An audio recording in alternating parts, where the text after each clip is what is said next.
दाना मोहब्बत गुम है, गुम है, गुम है। सूरत उस दी वर्गी सीरत ती तू ओ मरियम लगदी हसदी है तां फुल खिड़दे ने चलदी है तां गज़ल है लगदी हो एक कुड़ी जिदा ना मोहब्बत गुम है, गुम है, गुम है। तो क्या आप उस कुड़ी से मिलना चाहेंगे? सो हम उदयपुर में बैठे बैठे और पंजाब चलते हैं। चले? हाँ, सो आंखें बंद कर लीजिए जल्दी से। और अब मैं आपको उस पिंड में लेके जाऊंगी जहाँ पे ये कुड़ी थी। वो पिंड जो है पंजाब में अमृतसर से 23 किलोमीटर आगे एक गांव है। आंखें खोलेंगे तो गांव नहीं पहुंच पाएंगे यहीं रह जाएंगे। तो थोड़ी आंखें बंद कर लेते हैं। अब आप यहाँ से चूज़ कर लीजिए, आप बाय एयर जाना चाहते हैं, बाय ट्रेन जाना चाहते हैं, अपनी गाड़ी से जाना चाहते हैं, पैदल जाना चाहते हैं, तो फिर मतलब हम अगले फेस्टिवल तक वहाँ पहुँच पाएंगे। अमृतसर पहुँचते हैं और अमृतसर जब हम पहुँचते हैं तो जर्नी इज़ बाय रोड। मैं जब भी वहाँ जाती थी बचपन में तो एक रिकटी बस में जाती थी और हड्डियों का चूरमा बन जाता था।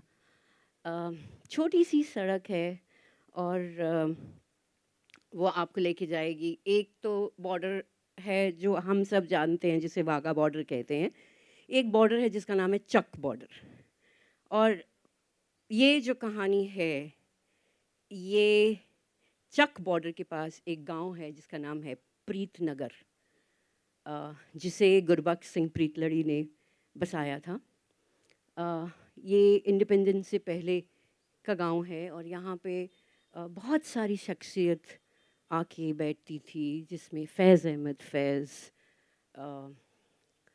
बलराज सानी जैसे अनेक लोग आते थे। और Gurbaksh Singh was the founder of Preet Nagar. बहुत ही खूबसूरत गांव है और क्योंकि ये सिटी से 23 किलोमीटर दूर है तो यहाँ बहुत शांति है, अपार शांति है।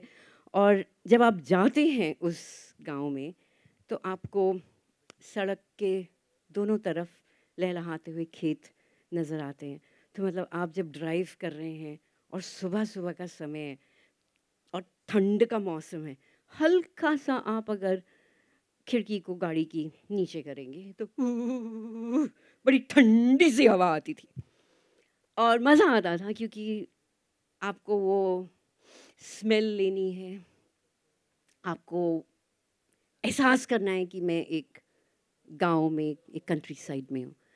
और प्रीतनगर जाने के लिए हमें मेन सड़क को छोड़ देना पड़ता है और एक छोटी सी और सड़क अंदर जाती है और वहीं से प्रीतनगर शुरू होता है। तो आप ऐसे सीधा जा रहे हैं और फिर उसके बाद में आपको राइट लेना है और राइट लेते ही पहले गांव में आता है बड़ा सा तालाब जहाँ पे मछलियों की फार्मिंग होती है।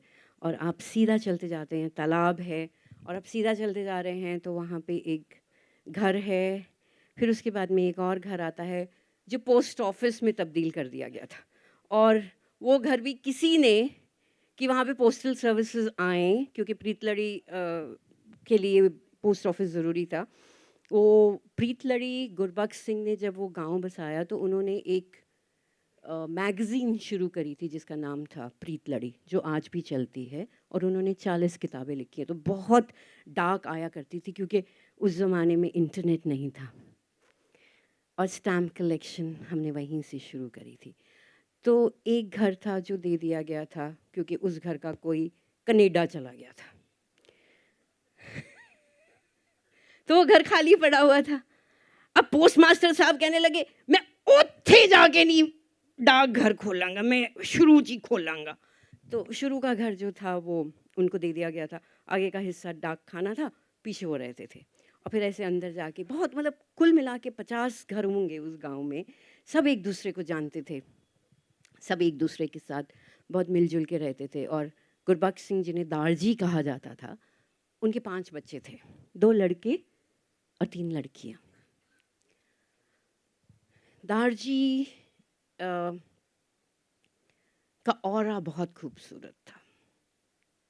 उस जमाने में उनकी सोच लड़कियों को लेकर बहुत आज़ाद थी। वो कभी बंदिश नहीं लगाते थे, ना अपनी बेटी पे ना अपनी बहुओं पे। एंड अनुसुया जो उनकी सबसे छोटी बेटी थी, अनुसुया सिंह बहुत सादी रहती थी और कभी मेकअप नहीं किया, कभी शायद इस तरीके के कपड़े भी नहीं पहने जैसे मैंने पहने। तो वो इतनी खूबसूरत थी कि जब वो हंसती तो ऐसे लगता कि फूल खिड़ देने, जब वो चलती थी तो ऐसे लगता था कि गज़ल है। और शिव बटाली जो एक बहुत यंग जवान लेखक थे, उनका भी प्रीतनगर काफ़ी आना जाना था। और पहले तो दारजी से मुखालिफ हुए तो इसलिए लिखने के लिए, तो बहुत सारे लोग जो हैं वो प्रीतनगर में आते थे, वहाँ रुकते थे और सुबह सुबह आप वहाँ पे तमाम जगह पे लोगों को बैठ के लिखते हुए, शायरी गाते हुए, कुछ गुनगुनाते हुए भी सुन सकते थे। सुबह जब भीनी भीनी सी अभी धूप खिली भी नहीं होती थी, कहीं से आपको गाय की आवाज़ आएगी, कहीं आपको चिड़िया की चहचहाने की आवाज़ आती थी, और कहीं कोई कहता, ओ टूटी तो बंद कर। उसी बीच में जब ये दिनचर्या सब चल रही है और ट्रैक्टर की आवाज़ आ रही है और बैलों के चलने की आवाज़ सुनाई देती है, कभी कभी हमारे जैसे बच्चे जो यहाँ से पहुँच जाते थे शहरों से गांव में, हमारा बहुत मन करता था कि हम गाय को नहलाएं। सो हम वहाँ सुबह सुबह कभी कभी हमारे जैसों की भी आवाज़ आ जाया करती थी वहाँ पे, जो गाय को अपना पूरा शैम्पू की बोतल से नहला देते थे और गाय कहती थी, एक ही कर दे भाई हो।" और वहीं पे बैठा हुआ है वो जो गाय को देख रहा है, और उसकी तो मज़े हो गए क्योंकि शहर से बावले बच्चे आए हैं और वो बैठ के, हाँ जी तुसी की कहंदे पे हो जी, मैनू भी सुना दो, मैं भी सुनना जरा। और पीले पीली सरसों जब खेतों में लहलहाती थी तो ऐसे लगता था कि कोई लड़की अपनी चुनरी लहरा रही है। एंड इन सब के बीच में शिव भी वहाँ पहुँच गए, और शिव जो हैं वो भी लिख रहे हैं, कमाल का लिखते थे। ये उन्होंने ही लिखा, एक कुड़ी जिदा मोहब्बत गुम है, क्योंकि ढूंढ रहे थे वो अन्नू बुआ को, गुम है गुम है। दोनों एक दूसरे से परिचित हुए, दोनों के बीच में प्यार पनपा, शिव में ज्यादा, अनुसुया में कम। अब उनके प्रेम के चर्चे जो हैं वो पहले तो गांव में हुए, फिर अमृतसर शहर पहुंचे, और फिर पंजाब में पहुंचे, और फिर देश भर में पहुंचे, और अब तो दुनिया भर में है। और शिव प्रीतनगर आते, अनुसुया से मिलते। अनुसुया पढ़ाई कर रही थी, उन्हें भी पसंद आते थे थोड़े थोड़े शिव, मगर शिव ने थोड़ी जल्दी कर दी। हर एक समय एक चीज़ का एक टाइम रहता है ना, तो शिव ने आके अनुसुईया से कहा, क्या तुम मुझसे शादी करोगी? अनुसुईया के लिए बहुत जल्दी था ये जानना कि मैं क्या उनसे प्यार करती भी हूँ। इज़ इट एन इन्फैचुएशन और लव? और जब इस बात का, अब कान तो सभी के होते हैं, ऑब्वियसली गुरबख्श सिंह के भी थे, और जब उन्हें पता चला कि शिव अनुसुईया को पसंद करते हैं, और कई बार ऐसा होता था कि खेतों में उन्होंने देखा कि शिव और अनुसुईया चलते हुए जा रहे हैं, वो कुछ गुनगुना रहे हैं, वो ऐसे गर्दन हिला रही हैं। कई बारी खेतों में जो वो पानी जाता है ना, उसकी सड़क के किनारे ऐसे वो बनी होती है पत्थर की, हम उसको कहते हैं पंजाबी में पौड़ी जी। तो हम उस पे बैठ जाते थे, लोग आते जाते, वो बैठ के शिव उनसे बात कर रहे हैं। ये प्यार बहुत पवित्र सी चीज़ होती है। आजकल के ज़माने के जिस तरह नहीं कि छुप छुप के प्यार कर रहे हैं, पता ना चले, इसको पता चल गया तो वो मेरे को कैसे मिलेगा, और उसको पता चल गया तो तीसरे वाले को मैं कैसे पकड़ पाऊंगी। वो इधर इतना हिट एंड ट्रायल नहीं हुआ करता था, है तो है, नहीं है तो नहीं है। सो अनुसुईया और शिव और बाकी लोग भी वहाँ पे आराम से बैठते थे, बातें करते थे। शिव उनके बारे में जो लिखते थे, जो सोचते थे, वो बयां करते थे। और ऐसे ही दारजी को भी पता चल गया शिव के बारे में और अनुसुईया के बारे में, तो उन्होंने एक शाम अनुसुईया को बुलाया। और ये घर जो थे ना पंजाब में, गांव में, वो तो कहने को गांव थे, आज भी ये घर जो है बहुत ही खूबसूरत सा घर है, बहुत बड़ा सा घर है। और दारजी का जो कमरा है वो भी बहुत ही खूबसूरत है, उसमें उनके लिखने की मेज़ है, उसमें वो कलम दवात भी है, टेबल के बगल में माता जी की तस्वीर जिसमें एक वास है, और हमेशा उसमें मोती के फूल पड़े रहते थे ताकि स्मेल आती रहे, फ्रेग्रेंस आती रहे। तो और उनका बिस्तर था। तो उन्होंने अनुसुईया को बुलाया और अनुसुईया से पूछा कि मैंने तुम्हारी आंखों में शिव के लिए कुछ देखा है, क्या तुम शिव से शादी करना चाहोगी? अनुसुईया ने कहा, ऐसे नहीं आज की तरह, no dad let me see, I am testing him out, ऐसा कुछ नहीं बोला। अनुसुईया ने बोला, I am passionate about him, मुझे वो पसंद है, मगर शादी तक के बारे में अभी मैंने सोचा नहीं है। तो दारजी ने बोला, फिर ऐसा करो, तुम अपनी पढ़ाई पे कंसंट्रेट करो, और उसके लिए अनुसुईया ने, this is what I am talking about 1960, तो उन्होंने 1960 में मॉस्को में जाके पढ़ाई करी। सो शिव को तो तब टाटा बाय बाय हो गई। वहाँ पे अब ज़िंदगी तो ज़िंदगी है, शिव ने भी यहाँ पे उनको समय लगा अनुसुईया को भुलाने में, और उनको वहाँ पे अनुसुईया जो थी, उन्हें एक रॉल नाम के शख्स मिले जो वहाँ फिज़िक्स पढ़ रहे थे। उन दोनों में प्यार हुआ और 1965 में उन्होंने शादी करके उनके साथ वेनेजुएला में सेटल हो गई, और वहाँ पे यूनिवर्सिटी में दोनों प्रोफेसर थे। अब यहाँ पे शिव जो हैं, वो आती थी हिंदुस्तान, कई बारी मिली भी, मगर शिव उन्हें भुला नहीं पाए। और अब प्यार में अक्सर ऐसा होता है, जब हमें नाकामियाँ मिलती है तो हम थोड़ी थोड़ी पिया करो, मगर थोड़ी नहीं पीते, हम तो गटकने ही लग जाते। तो शिव ने भी अपना सहारा जो है वो शराब में ढूंढा। कुछ सालों के बाद में शिव की शादी हुई, उनके भी बच्चे हैं। अनुसुईया के भी 3 बच्चे हैं।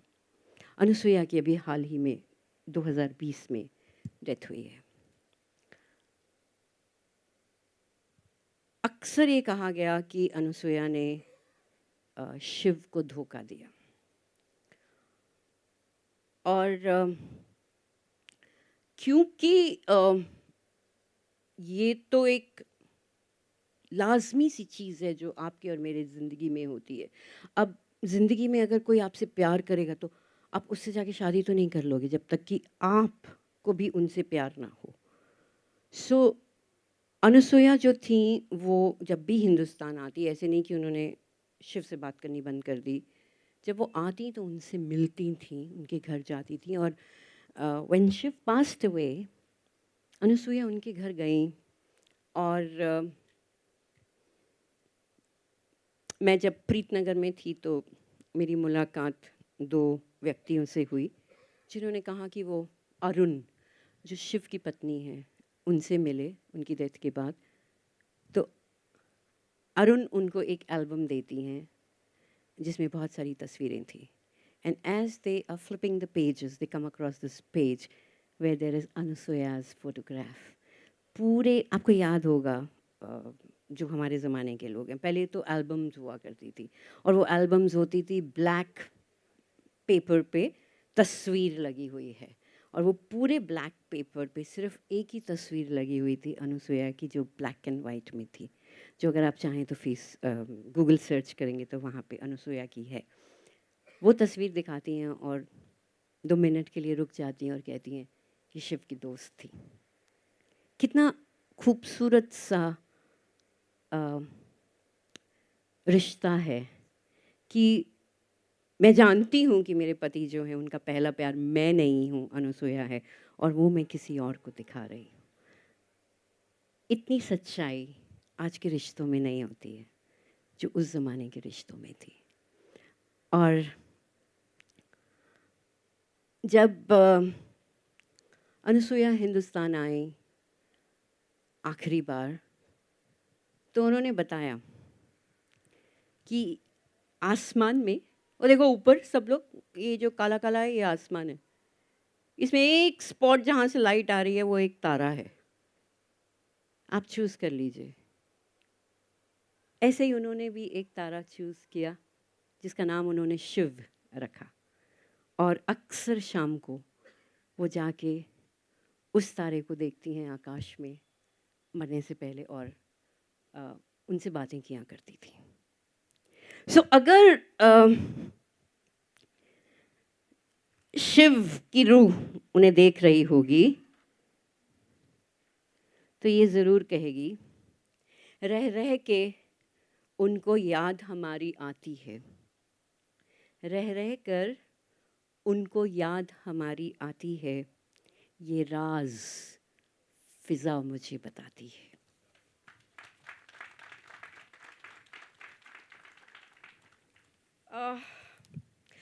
कभी कभी मैं शायरी लिखती हूँ क्योंकि मुझे लगता है ये भी एक स्टोरी का फॉर्म है, और जो मैंने लिखा उसमें से मैं कुछ पढ़ रही हूँ। जब मैं ये कहानी चूज़ कर रही थी तो मैंने शायरी को भी पढ़ा, और मैंने सोचा कि कौन सी चीज़ ऐसी हो सकती है जो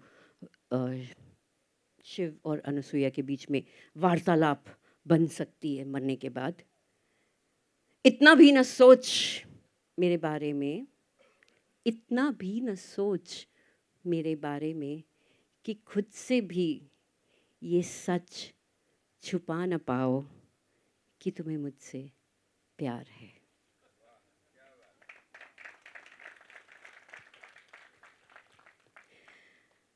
और जब अनुसुईया चली गई पढ़ने के लिए, तब शिव ने क्या सोचा होगा? अभी रुखसत हुए हो, अभी रुखसत हुए हो, एक अरसा लगेगा तुम्हें भुलाने में। अभी रुखसत हुए हो, एक अरसा लगेगा तुम्हें भुलाने में, तुम्हें भुला भी सकूं इस बात का भी वादा नहीं। और इसके साथ कुछ कहना चाहूँगी। ये जिंदगी एक कथा और दुनिया एक शाला है। ये जिंदगी एक कथा और दुनिया एक शाला है। हर मोड़ पर हमने चीज़ों को संभाला है। कुछ संभली, कुछ बिखरी रही। बहुत कुछ सोचा, बहुत कर डाला है जज्बा आप में, तो आओ कहानियाँ बुने। कुछ हम सुनाएं, कुछ आपकी सुने। और अंत में